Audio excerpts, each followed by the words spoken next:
નમસ્કાર. પાટણ જિલ્લામાં cyber crime police દ્વારા ઓપરેશન મ્યુલ હન્ટ 2 હેઠળ મોટી કાર્યવાહી હાથ ધરવામાં આવી.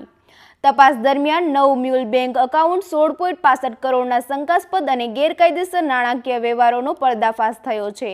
આ ખાતાઓ દેશભરમાં નોંધાયેલી 139 સાયબર ફ્રોડ ફરિયાદો સાથે સંકળાયેલ હોવાનું સામે આવ્યું છે.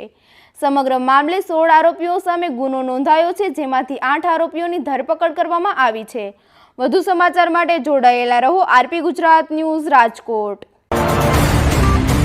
બનાસકાંઠા રેન્જ આઈજી પરીક્ષિતા રાઠોડ સાહેબ, રિસ્પેક્ટેડ જિલ્લા પોલીસ અધિક્ષક વીકે નાઈ સાહેબના સીધા માર્ગદર્શન અને સૂચના અનુસાર જે સાયબર ક્રાઇમ સાથે સંબંધિત લોકો છે એના વિરુદ્ધ કડકમાં કડક કાર્યવાહી કરવા માટે અમને સૂચન કરવામાં આવે. તેના અંતર્ગત ઓપરેશન મ્યુલ હન્ટ 2.0 અંતર્ગત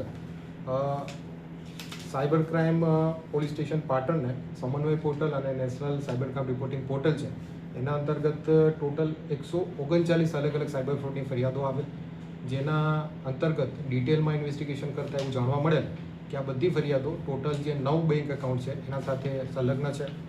આ 9 બેંક એકાઉન્ટ ધારકો અને આ સાયબર ક્રાઇમનો જે ફ્રોડ છે એને અંજામ આપનાર બીજા કિસ્સાઓની તપાસ કરતાં જાણવા મળેલ કે આ જે ઘટના છે કોન્સ્પિરસી છે એમાં કુલ 16 લોકો સંડોવાયેલા છે અને અમાઉન્ટની વાત કરીએ તો ટોટલ 16.65 કરોડ રૂપિયાનું ટ્રાન્ઝેક્શન આ મ્યુલ એકાઉન્ટની મદદથી થયેલું છે, જેના આધારે કુલ 16 ઇસમો વિરુદ્ધ ઓફેન્સ રજીસ્ટર કરવામાં આવેલો હતો અને એમાંથી જે આ મ્યુલ એકાઉન્ટ હોલ્ડર છે એવા 8 લોકોની ધરપકડ કરવામાં આવી છે અને બાકીના જે લોકો છે એને પકડવાના બાકી છે.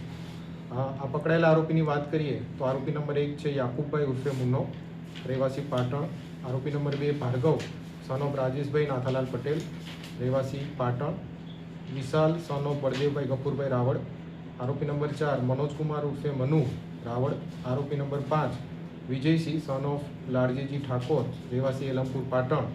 આરોપી નંબર 6 દિનેશભાઈ ઉર્ફે બરફી જયંતિભાઈ રાવળ, રહેવાસી હારીજ. આરોપી નંબર 7 કનૈયાલાલ ઉર્ફે લાલાભાઈ ભરવાડ, રહેવાસી માતરવાડી પાટણ. આરોપી નંબર 8 રાજુજી સન ઓફ જગુભી ઠાકોર, રહેવાસી સરસ્વતી પાટણ. તો 8 આરોપી જે મ્યુલ એકાઉન્ટ હોલ્ડર હતા એમને અત્યારે પોલીસે પકડેલા છે અને બાકીના 8 આરોપીને પકડવાના બાકી છે.